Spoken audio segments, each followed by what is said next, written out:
नीलाञ्जनसमाभासं रविपुत्रं यमाग्रजं छायामार्तण्डसम्भूतं तं नमामि शनेश्वरम्।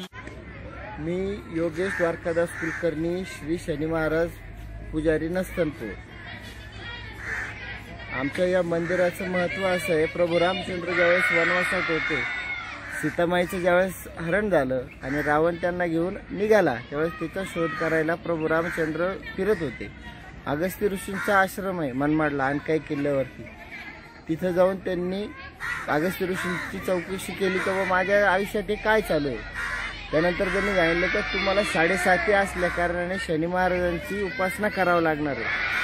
मग ते म्हटले की बाबा मला एवढा वेळ नाही, म्हणून त्यांनी सांगितलं जसं मला शक्य होईल त्या पद्धतीने मी करेल असं म्हणत ते पुढे आले। पुढे आल्यानंतर इथे आल्यानंतर सायंकाळ झाली आणि या सायंकाळच्या वेळेस जेव्हा त्यांनी सूर्याला अर्घ्य द्यायला हातात पाणी घेतलं तर त्या उंजळीमध्ये त्यांच्या प्रभू रामचंद्रांच्या हातात ही शनी महाराजांची मूर्ती आली आणि या मूर्तीचं त्यांनी इथं पिंपळाच्या झाडाखाली स्थापना केली आणि ते इथून पुढच्या प्रवासाला निघून गेले। अशी कथा शनी महाराजांच्या इथली आहे। आमची 3री पिढी आहे, 3ऱ्या पिढीपासून आम्ही इथं पूजा करतो।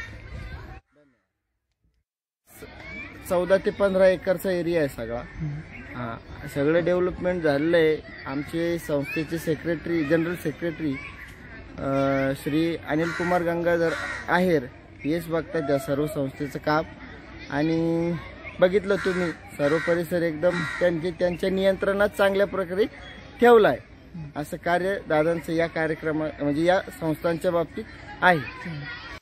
परिसरात जास्त करून नवसाचे कार्यक्रम होतात, सत्यनारायणाची पूजा, लोकांचा नवस कबूल केलेले असतात, त्याच्या प्रित्यर्थ भोजनाचा कार्यक्रम असतो, त्यानंतर अभिषेक वगैरे होतात। वाहन पूजेचं महत्त्व आमच्याकडे आहे, कारण नवीन कोणीही वाहन घेतलं तर त्याच्या पूजेला इथं ते आणलं जातं आणि त्याची पूजा शनी महाराजांच्या समोर केली जाते। अशा या 3 प्रकारच्या मुख्य पूजा इथे होतात। अनेक प्रकारचे पण उपक्रम असतात पण ते रेग्युलर नाही। या ज्या 3 पूजा ह्या असतात नेहमीच्या। असं रविपुत्रम यमाग्रजम छाया मार्तंड संभूतम तम नमामि शनेश्वरम।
यानि कानि च पापानि जन्मान्तरकृतानि च तानि तानि च विनश्यन्ति प्रदक्षिणे पदे पदे तस्मात् कारुण्यभावेन रक्ष परमेश्वर मन्त्रहीनं क्रियाहीनं भक्तिहीनं सुरेश्वरं यत्पूजितमया देवं परिपूर्णतस्तु मे आगता नीलाञ्जन समाभासं रविपुत्रं यमाग्रजं छायामार्तण्ड सम्भूतं तं नमामि शनेश्वरम् नीलाञ्जन समाभासं रविपुत्रं यमाग्रजं छायामार्तण्ड सम्भूतं तं नमामि शनेश्वरम् नीलाञ्जन समाभासं रविपुत्रं यमाग्रजं छायामार्तण्ड सम्भूतं तं नमामि शनेश्वरम्